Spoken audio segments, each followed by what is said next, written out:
This is a wonderful sutra. The Buddha did not give, this sutra is not based from a teaching of the Buddha, it's based on a teaching of Avalokiteshvara Bodhisattva, the Bodhisattva of great compassion. And for any of the students here that may want, and it's reduced to one page that we often will use, and I'm trying to see if I have it here, that we will chant, and we've been doing that in the ongoing class. And if you want to just email, mention to Venerable Mangi that I brought up the Heart Sutra, and ask her for a copy. And Florence, Florence, do you have it? Florence is gone. The website has it too. So does the website? Thank you. Okay. So, anyways, Avalokiteshvara is talking to Sariputra. First of all, they set it up by saying that Avalokiteshvara Bodhisattva, while contemplating the profound Prajnaparamita, no, I got it. Yeah, I've read it. It's finding in here. The Prajnaparamita is translated as the perfection of wisdom. There's a whole bunch of sutras on that. But this is a short one. So she says, Sariputra. And she's talking to Sariputra. Form is no different from empty. Empty no different from form. Sensation, perception, volition, and consciousness are also like this. It's just the beginning. I don't want to get into the whole of it because we're getting into even more profound. All the teachings that you're going to get in the next few semesters are all on this one page, reduced to one page. And this is where we're getting in profoundly to understand that the senses don't constitute us. The 5 skandhas that go together to make us look like a solid person do not constitute us. The 4 great elements that are the great elements in the universe do not constitute us. Because all you have to do is remove one of the 4 great elements. And you're not in this form. If you take the water out of us all, well, we're in a different form. We're a bunch of chemistry set on the ground.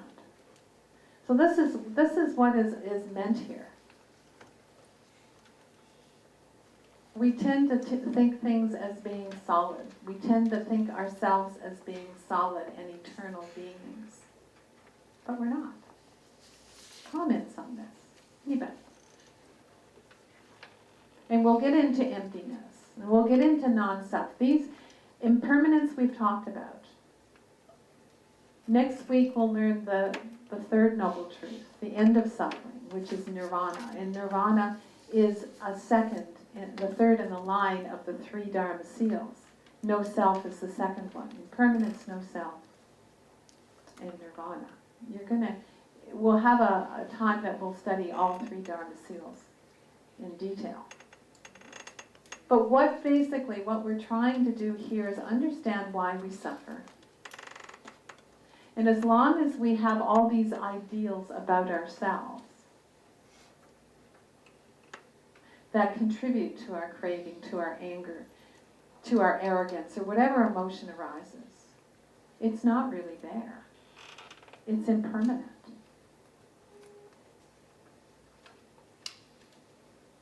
Okay. So looking again at the sheet, the second to last paragraph reads, underlying the 2nd noble truth is one of the cardinal principles of the Buddhist teaching, that everything is a result of a cause, and every cause has an effect. There are many causes. Ignorance and craving are 2 links.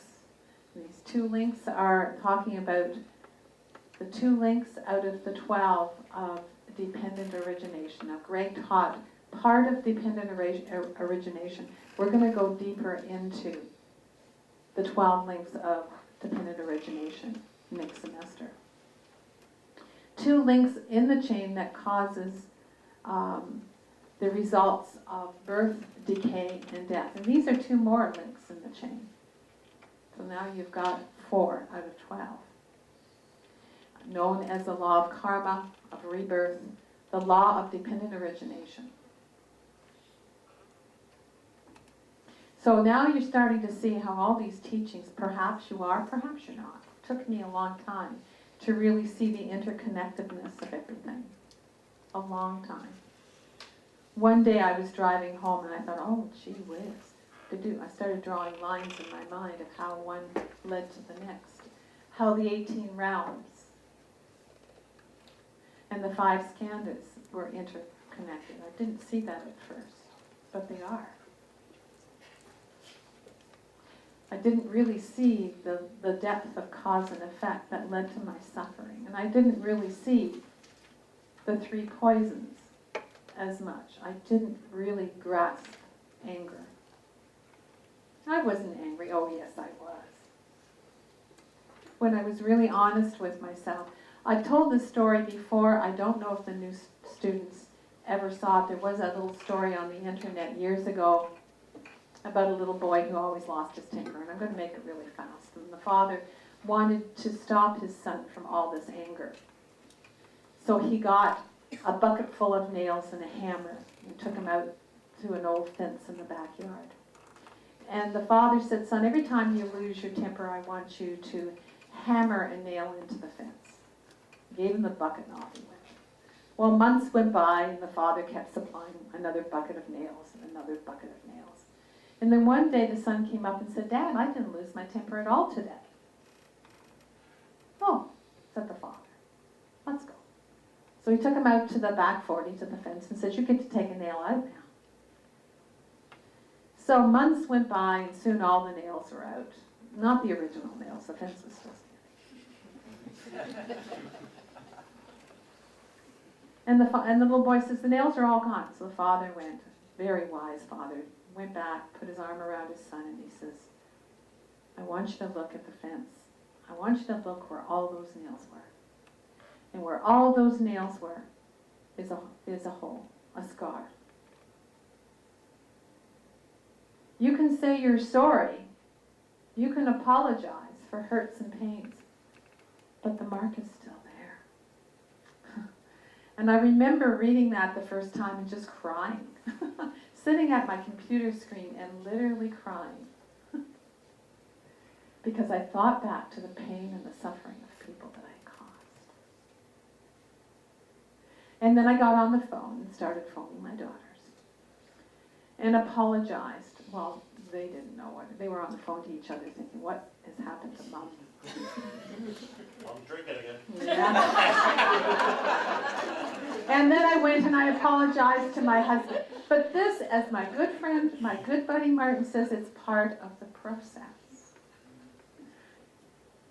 And as Barry says, it's part of realizing that these teachings. But number one, you got to look at these teachings and you got to say, yeah, okay, Jen. All right, causes of suffering. And then you start working through them. Maybe you're really wise, like our young friend who isn't here today. And it'll come to you very quickly, the realizations. But then when you start pulling it apart, you get to see,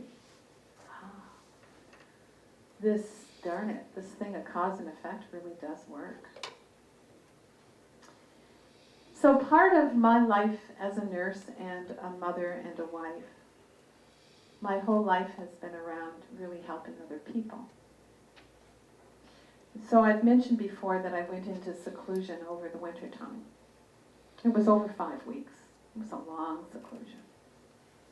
The noble silence. But just before going into seclusion, I read this wonderful book. Alexander, I mentioned it to him a week or so ago. He's also read it. It's called The Rebel Buddha. It's not what it sounds. It's really an excellent book. And just before I closed the book and went into seclusion, I read the bottom 2 lines. I will deliver myself from harm. I will protect and save myself from heartache and misery. I've always helped other people. I never did the work for myself. I had to do that.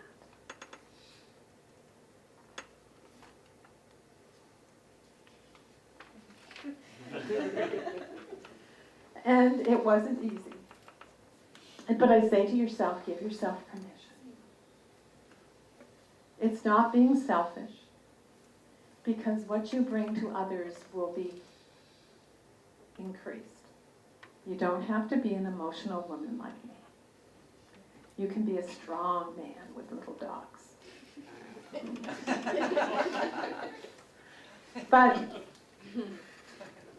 what I would do is I would recite this mantra before and after every meditation session, because it starts with you. You're the only person that's going to deliver yourself. You're the only person that's there that can protect yourself from this suffering, from this craving, so that you don't have heartache and misery, so that you stop it in this lifetime. My maternal grandmother was not like my paternal grandmother. My maternal grandmother was far from loving. And I'm going to put that very nicely. And so when I send merits out, a lot of it goes to my maternal grandmother, because she wasn't the nicest woman. I don't want to be like that, and I wanted to stop any type of karmic influence in my family that was from my grandmother, my maternal grandmother. So save yourself from heartache and misery. If there's a problem, stop it. And we've had students in this class that are very brave and have come here because they've absolutely lost everything in their life. Their family, their children, their jobs. They lost themselves through addictions. And they had to work so hard to get back up. And they are successful. Martin and I talked about this, and that's not the norm. But with that extreme example of addiction, it's a piece of cake for us. I thank you very much. Are there any questions?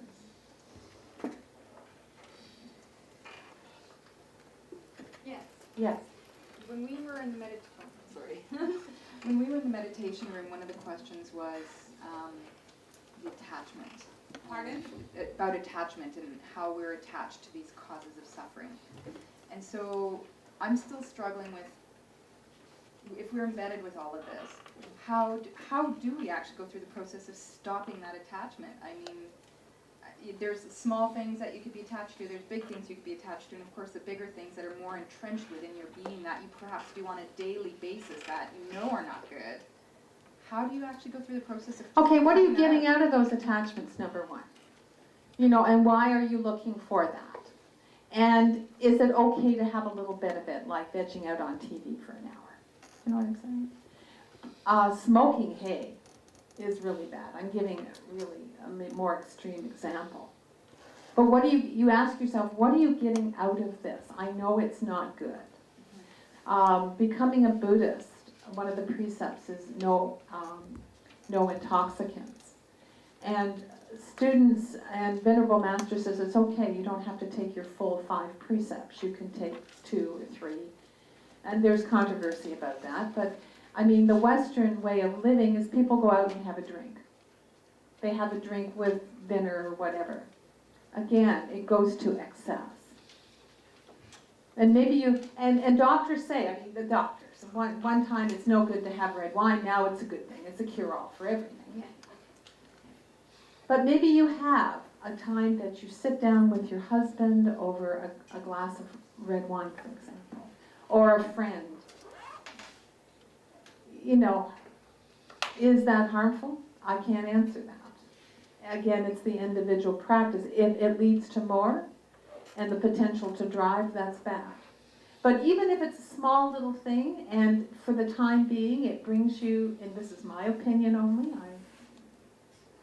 my feeling is something in your day will bring you some balance and contentment, and it's not going to hurt anybody else, and it's not really going to hurt you, then fine.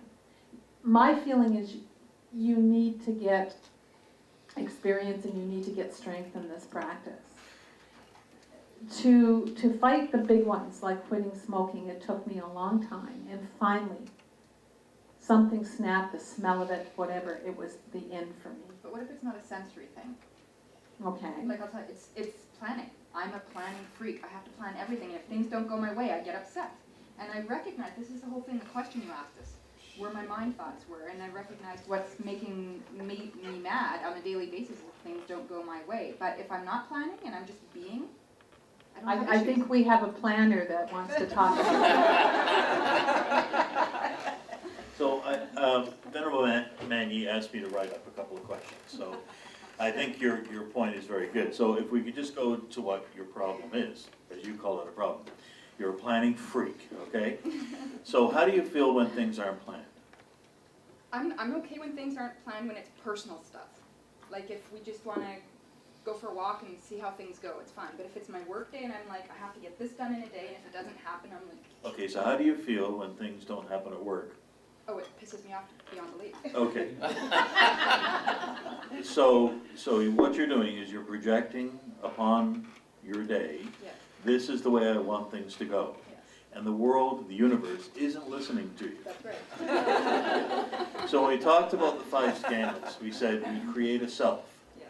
So where in the universe do you think that self, once you create it, exists?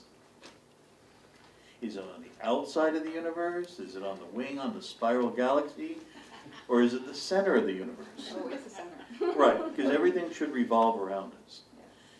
So once you reify yourself, once you make yourself permanent, you say, I have a soul, it's everything, is once you reify yourself, once you validate that this is me, you start breaking up the world into what I want and what I don't want.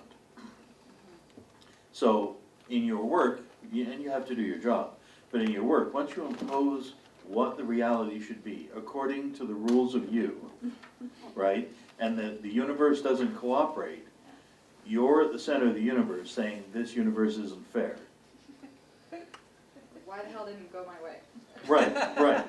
But the problem isn't with the universe. It's me. The problem is with you. So when we talk about the cause of suffering, Yeah. we're talking about we impose ourselves on the world and expect the world to listen to our rules. But through this process, I've recognized that. But my question is, how do you stop this embedded nature? Like that's, it's like it could be like a sensory thing, but for me, it's not a sensory thing. But it's like this river. I'm a process. It seems like this planning is part of my process that I go through. Right, it's work. That's why it's called practice. You have to equip yourself. So people say in the middle of the day, how do I practice when it's hard? Like in the middle of work, okay? And if you're in the middle of a maelstrom or a fight with a loved one, or you're in the middle of a traffic accident, you say, how do I practice when it's hard? Yeah. You practice when it's easy for when it's hard. Okay. You give yourselves the ammunition, you think it out. So the next time you feel anxious because the universe isn't obeying you, you think, am I the boss? You start, you do the work, and so you pull out the nails.